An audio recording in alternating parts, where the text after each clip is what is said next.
Hi guys, welcome back to the channel. Now, several of the other photographers I follow on YouTube recently have done what's in my camera bag type videos. Now I thought about that, and then a comment in the last video I did from Robert Bishop, where he said, how many cameras do you actually own? And I thought, what's in my camera bag isn't going to cut it, so I thought I'd do a video introducing you to my camera collection. So the easiest place to start would be to show you those cameras which I use on a regular basis. And that first camera, my Nikon D3300. This was bought for me as a gift by my wife about 4 or 5 Christmases ago now, and I've thoroughly enjoyed using this camera.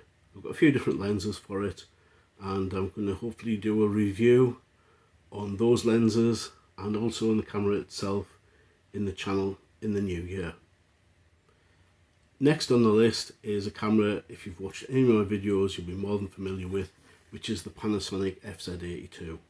Now, I picked up this camera just over a year ago, mainly because it'll shoot 4K video, and it's also because it's a handy little camera to use just for days out when you don't want to carry a lot of gear, and ideal for holidays. I found myself using it more often to do videos because it's a really popular camera, and there certainly seems to be a following for my videos on YouTube using this little camera. Next on the list is the Olympus E410. Now, I picked up this camera about 2 years ago now. The reason I bought this was I didn't have a backup camera at the time, and this seemed to be a good camera to take with me either on holiday or to locations where I didn't know what it was going to be like. So I was going to try some street photography. I was a bit worried about risking the Nikon, so I bought this little camera for about £50. I have a couple of lenses for it, including this Holga one, which if you've watched any of the Holga videos have been shot using this camera. Again, it's a cheap little camera. You can pick them up really cheap. They're ideal for a first SLR camera, or DSLR rather, and your first go at that type of photography. Really easy to use, take quite good results even though it's just a 4/3 sensor. 10 megapixels, nothing fancy these days, but you can still get some good shots with it. So next on the list is probably the smallest camera I have, which is the little APEMAN A80 action camera, which I use for doing B-roll and occasionally to use to vlog with. It's not ideal for vlogging because it doesn't have a port to plug in an external mic, which if I'd done my research properly I would have realised that they do offer another model which has the port on it, which might have been more suitable. But before 2020 happened, the original reason for buying this little action camera was to be using it on holiday when I went scuba diving. So this camera comes with a great water sealed body, and it also comes with a lot of other accessories.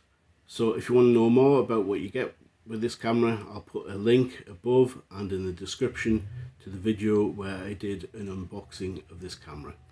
So the next camera on the list, if you're familiar with the cheap camera challenge I did, is the little Canon S90 compact camera. Now, this camera I paid just £16 for, and I think I've had my money's worth out of it already.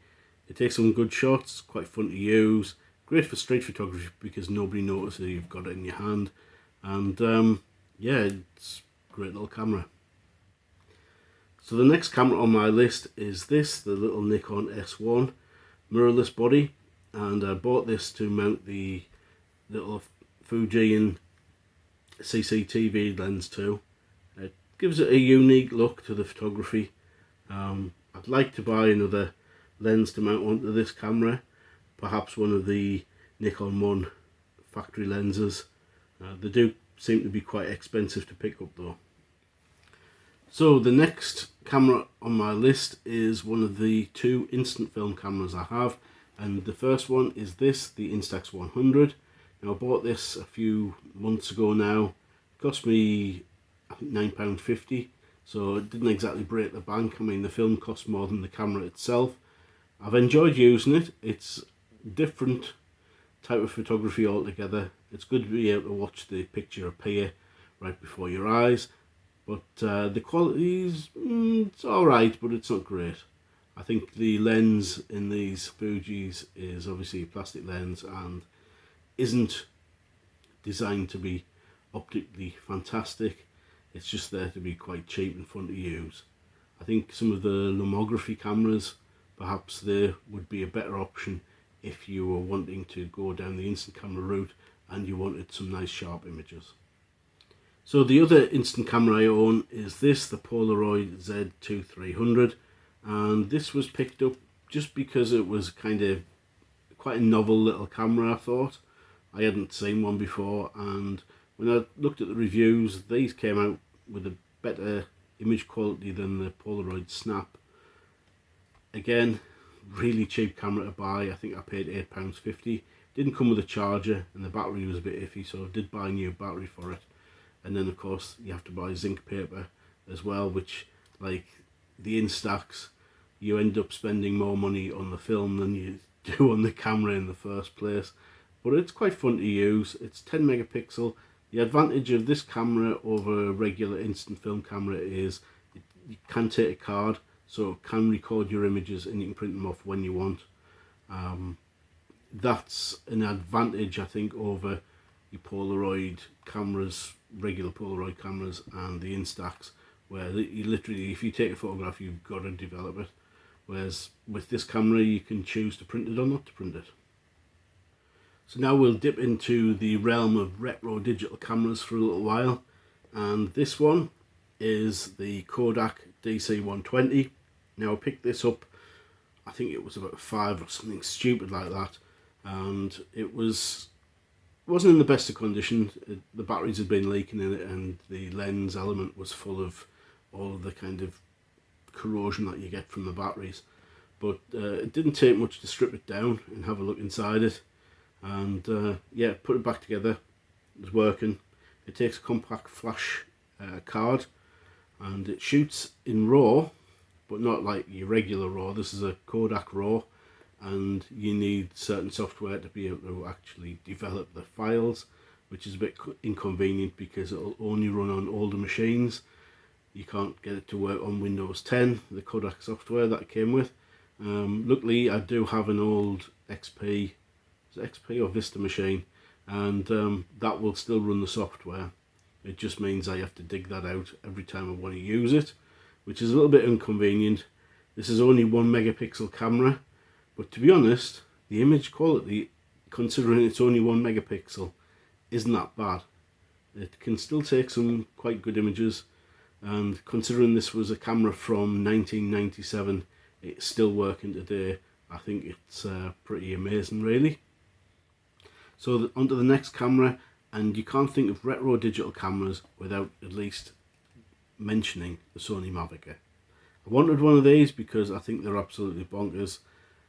I mean, the idea that it takes a 3.5-inch floppy disk, I mean, you can understand why, because at the time not everybody had a great computer that could download images from a camera, but everybody had a 3.5-inch floppy drive on their computer. So from that perspective, it was fantastic. Short-lived idea because of course technology moves so fast. I think they're a really cool kind of reminder of the past. I haven't really got mine working very well because the floppy drive I have doesn't want to read the Sony discs. I have a big ongoing battle between the computer and the camera, as they each want to format the discs to suit themselves, and nothing speaks to each other very well. So I'm on the lookout for a really old plug-in floppy drive, possibly on a serial port, see if we can get around it that way, and I'll actually be able to take some shots with this camera at long last. The next camera I have in the collection is this little Kodak point and shoot. Now, I bought this particular camera for my dad to use years ago, and he went round Australia, him and my mum, and photographed Australia with this camera. And at the time it wasn't a bad camera, and now when I take it out and use it, I just think it's awful. quite frankly the picture quality is pretty rubbish. But at the time, this was a good little camera to be taking on your holidays. Just a reminder of how far we've come with digital cameras. Now the next camera on the list, how could I forget? The Landfill Camera. That's what I call it because literally that's all it's good for. I knew when I bought it to do a review on it, it was going to be rubbish, but quite frankly I was amazed about it, how bad it really was. It is absolute junk. Now the only reason I keep it around is I can't really sell this to anybody. It's so bad I wouldn't wish it on a worst enemy, and I don't know what I'm going to do with it. Possibly going to strip the insides out of it, and if I ever come across one of those sort of box brownies, I might put the insides of this into that. Now I'm not going to do it to a box brownie that's in working order, put it that way, because that would be a waste of a box brownie. But if I come across the broken camera and it's just the box itself, that's what I might do with this. So in my possession I also have some film cameras. Now I've not used these for a while. The first one was the first camera I was ever given, and now this used to be my mum's camera and she was the family photographer. My dad, by his own admission, would say he cut people's heads off and all sorts of things, and he wasn't at all great as a photographer, but my mum has quite an eye for it, which I think is possibly where I get my enthusiasm for photography. So what's this camera? Well, let me get it out of the case. There we go. It's a little Boots Barrett. I don't think it's even a rangefinder. I think you've just got to actually look at the measurements on it and guess the distance and hope you get it in focus. So I think in the new year I might try run film through all of my film cameras and see what kind of results I get. So that's that one, and on to the next ones. So next on the list of film cameras are these two. Now they're a pair of Fuji X-T-X1s, and the story behind these is this one was given to me by my mum. Again, she'd upgraded her camera. She bought one of the plastic bodied Canons, and that was much more usable because these old Fujis are quite heavy. Now when I was out using this, I managed to break the standard 50mm lens, so I did upgrade it to a Tamron, which is a 28-70 zoom, which was quite fancy back in sort of the early 90s as a student, having the zoom lens. And while I was at college, we did head off to London, and I just happened to be passing a camera shop in Paddington and looked in the window, and there it was, identical camera with the original 50mm lens, and it was £20. So I went in and bought it, and what was good was I could run colour film through one and black and white through the other, and then I'd be able to shoot both colour and black and white at the same time, and that was like fantastic as far as I was concerned. So I thoroughly enjoy using these cameras. I'm going to get some film, as I say, and put some at least colour film through them in the next year. So the final film camera in the collection is this. This is a little Semflex twin lens camera, which is made in France, probably made back in the 1950s or 60s.